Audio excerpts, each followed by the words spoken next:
20 contre pour atteindre le trou numéro 2. Un trou compliqué à cause de l'eau et de son emplacement proche des bunkers de sable. Ici, tous les concurrents peuvent se mesurer à Kenya Oyufat.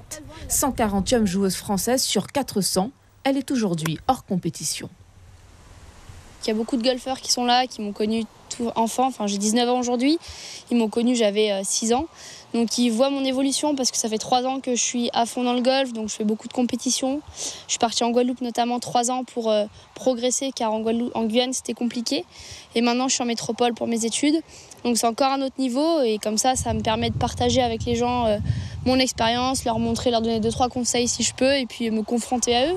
72 joueurs, venus pour la plupart des 3 golfs de Guyane, participent à cette première compétition sur le tout nouveau parcours 18 trous de Guyane. Parmi eux, Isabelle Dubourgneau, index 11,3, qui terminera meilleure féminine dans le classement brut. Le parcours est très très bien, les nouveaux trous sont fantastiques, vraiment très agréable à jouer. Et puis le fait qu'il soit très challenging, il y a beaucoup d'eau. Et il y a du vent. Non, il faut vraiment, c'est un parcours très technique, mais super agréable.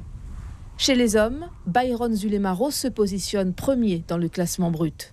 Mais puisqu'il s'agit d'une compétition amateur, c'est le classement net qui importe, c'est-à-dire le score qui tient compte du handicap de chaque joueur, autrement dit de son niveau.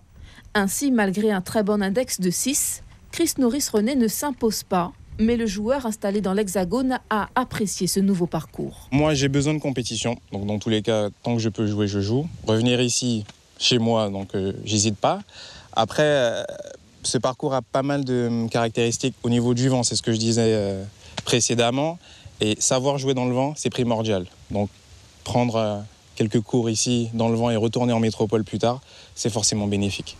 Christian Magnin et Mathieu Lignon sont les 2 joueurs qui ont décroché leur qualification pour l'étape finale de la compétition Air France Golf World Tour dans un mois en région parisienne.